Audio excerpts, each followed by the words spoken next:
नमस्कार। आज हम बात करने वाले हैं आपका जो चैप्टर नंबर 4 चल रहा है उसका अगला पार्ट नंबर 6। इसके अंदर अपने बात करेंगे संधारित्रों के संयोजन के बारे में। देखिए, ये जो टॉपिक है 2015 और 19 में आया था।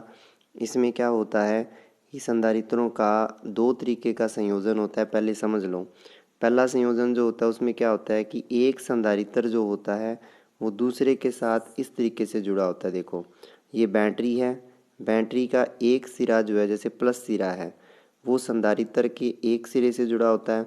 फिर दूसरा से प्लेट संधारित्र की अगले संधारित्र से, फिर उसकी अगली प्लेट अगले संधारित्र से, इस तरीके से एक क्रम में जुड़े होते हैं। इसको कहते हैं श्रेणी क्रम। इसको कहते हैं श्रेणी क्रम संयोजन।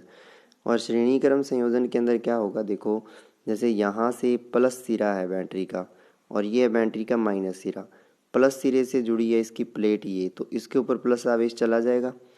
अब पता है अपने को कि प्रेरण से इसका जो दूसरा सिरा है उस पर अपने आप माइनस आवेश आ जाएगा और इस सिरे पे प्लस आवेश आ जाएगा। यानी कि ये जो प्लेट है, प्लेट के अंदर वाले सिरे पे माइनस, बाहर वाले सिरे पे प्लस। बाहर वाले सिरे का प्लस आवेश जो है उसको अगर मैं बाहर वाले सिरे को अगले संधारित्र की पहली प्लेट से जोड़ दूं तो ये प्लस आवेश उस संधारित्र की प्लेट पे वितरित हो जाएगा, चला जाएगा। इससे क्या हो जाएगा, इस पे प्लस आ गया, फिर यहाँ माइनस आ जाएगा और फिर इधर प्लस आवेश आ जाएगा। फिर आगे जोड़ दूँ ये प्लस, फिर आगे चला जाएगा। यानी कि इस तरीके से क्या हो जाएगा, आवेश तीनों संधारित्र के अंदर एक जैसा वितरित हो जाएगा। और कितना, क्यू क्यू क्यू।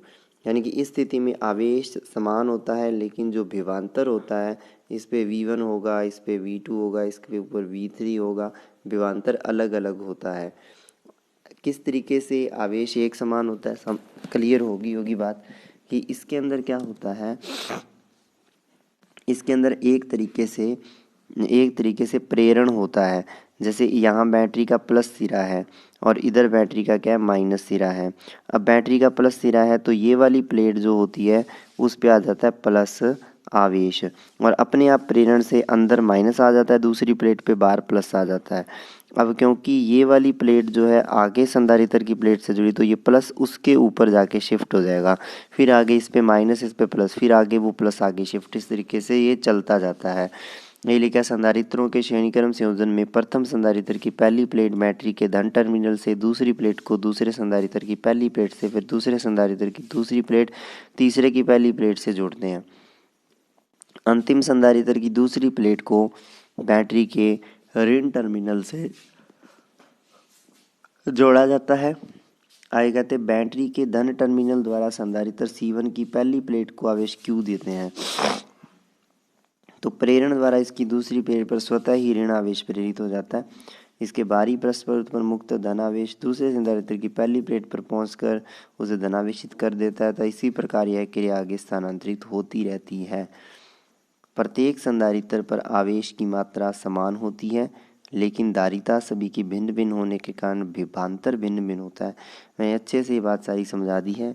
इस पे प्लस आ गया, इसके अंदर माइनस, इसके बाहर प्लस, बाहर वाला प्लस आगे वाली प्लेट पे चला गया, फिर इस पे प्रेरण से माइनस, फिर ये प्लस आगे चला गया। इस तरीके से धारिता अलग अलग है, C1 C2 C3, आवेश Q Q Q ही है, तो इससे क्या आ जाएगा, विभवांतर V1 V2 V3 अलग अलग आ जाएगा।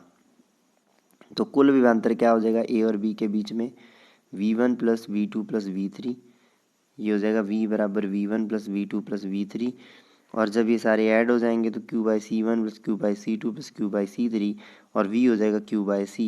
Q कैंसिल, 1/C बराबर 1/C1 plus 1/C2 plus 1/C3। ये परिणामी धारिता निकालने का तरीका है। जब दो संधारित्र श्रेणी क्रम में जुड़े होते हैं तो उनकी परिणामी धारिता ऐसे निकलती है। श्रेणी क्रम में जोड़ा जाता है तो उनकी धारिताओं के व्युत्क्रम का योग, देखो धारिताओं के व्युत्क्रम का जोड़ है सबका, कुल धारिता का व्युत्क्रम होता है। क्लियर होगी बात, ये हो गया श्रेणी क्रम। तो श्रेणी क्रम में तो आवेश की मात्रा समान होती है, लेकिन समांतर क्रम में देखो, समांतर क्रम में जब जोड़ोगे इस तरीके से बैटरी के पॉजिटिव नेगेटिव से, तो देखो ये तीन हिस्सों में बंट जाएगा। आवेश यहाँ से तीन हिस्सों में बंट गया, Q/3 Q/3 लिख सकते हो। यहाँ Q1 Q2 Q3 तीन हिस्सों में आवेश बट गया, लेकिन विभवांतर इस पे समान है। तो Q बराबर क्या होता है CV। तो आपको पता है Q1 बराबर हो जाएगा C1V, Q2 हो जाएगा C2V, Q3 हो जाएगा C3V, क्योंकि विभवांतर समान है। कुल आवेश Q बराबर Q1 plus Q2 plus Q3 ऐसे आ जाएगा, है ना। कुल आवेश ऐसे आ जाएगा, तो इसको जोड़ देंगे, वही चीज़ है। इस प्रकार के संयोजन में सभी संधारित्रों की पहली प्लेट बैटरी के धन टर्मिनल से, दूसरी प्लेट ऋण से जुड़ी होती है। सभी प्लेट नहीं, ये देख सकते हो, सभी संधारित्रों की पहली प्लेट यहाँ धन से जुड़ी है और यहाँ दूसरी प्लेट सीधी यहाँ ऋण से जुड़ी हुई है। इसी कारण इस सभी संधारित्र के सिरों पर विभवांतर एक समान होता है, परंतु आवेश की मात्रा भिन्न भिन्न होती है। तो Q बराबर Q1 plus Q2 plus Q3, CV बराबर C1V plus C2V plus C3V, V बराबर है, ये आ गया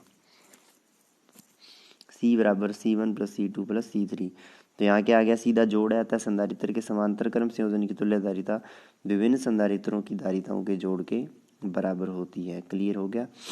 अब देखो, जो हमने श्रेणी क्रम संयोजन ये पढ़ा है, अगर इसमें n संधारित्र जुड़े हों तो ये हो जाएगा, n तक जुड़ जाएगा। फिर यदि संधारित्र की प्लेटों के मध्य K1 K2 डैश Kn परावैद्युत की कई पट्टियाँ रखी हों, यानी कि ये है इस तरीके से, और इसमें इस तरीके से परावैद्युत भरा है इस तरीके से कि T1 लंबाई तक भरा है K1, T2 तक K2 भरा है, T3 तक K3, और आपको पता है धारिता होती है उसकी ये A/0 बटे, पिछले लेक्चर में हमने अच्छे से पढ़ाया था, T1 बटे K1 प्लस T2 बटे K2 प्लस T3 बटे K3 एंड सो ऑन। अब देखो 1/C कर दो तो ये चीज़ ऊपर चली गई, ये नीचे आ गया। इसको लिख दिया T1 बटे A/0 K1, T2 बटे A/0 K2, T3 बटे, और आपको पता है A/0 K बटे T क्या होता है, धारिता। तो ये पहले की होगी, ये एक बन गया कैपेसिटर, ये सारे कैपेसिटर बन गए अलग अलग। 1/C1 सारे संधारित्र, पहला संधारित्र है जो C1 मोटाई का, T1 मोटाई का K1 परावैद्युत का। ये दूसरा संधारित्र है T2 मोटाई का K2 परावैद्युत का, plus 1/C2 plus 1/C3 so on, ये आ गया। C होता है ये फैराड। क्लियर। अब समांतर क्रम संयोजन में भी ऐसा ही होगा। यदि संधारित्र की प्लेटों के मध्य समान क्षेत्रफल व समान मोटाई के विभिन्न परावैद्युत वाले पदार्थ रखे जाएं तो धारिता माध्य परावैद्युत पदार्थ में भरे संधारित्र की धारिता के तुल्य होती है। मान लीजिए वहाँ तो क्या रखे थे, इस तरीके से समांतर रखे थे, तो वो तो था श्रेणी क्रम। ये तो अब अगर ऐसे ना रख के इनको कैसे रख दूँ, ऐसे रख दूँ, ठीक है ना, जैसे कि यहाँ भरा हुआ है। तो देखो अब ये तो D है सबके लिए, तो फॉर्मूला होता है ना A/0 KD। तो उसके अंदर देखो A, देखो तीनों का A/3 A/3 A/3 हो जाएगा, क्योंकि जो काट क्षेत्रफल है वो तीन हिस्सों में बट गया। ये काट क्षेत्रफल जो होता है, ये काट क्षेत्रफल होता है, ये तीन हिस्सों में बट गया, 1 2 3, एक समान, है ना। और ये D तो D ही है। इस तरीके से देखो, यानी कि तीन अलग अलग संधारित्र बन गए और तीनों कैसे जुड़े हुए हैं, समांतर क्रम में जुड़े हुए हैं, समांतर क्रम में जुड़े हुए हैं। तो क्या आ गया, काट क्षेत्रफल A/3 हो गया, A/3 A/3 A/3, तीनों को जोड़ दिया। अब A/0 बटे D कॉमन आ गया, बच गया K1 plus K2 plus K3 बटा 3।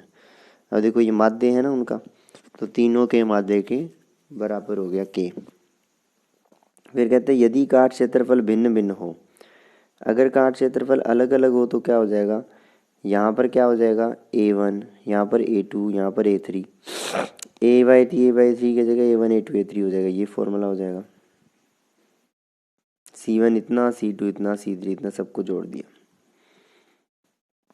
ये था आपका आज का पूरा लेक्चर, जिसके अंदर हमने क्या स्टडी किया है, संधारित्रों का संयोजन, श्रेणी क्रम और समांतर क्रम।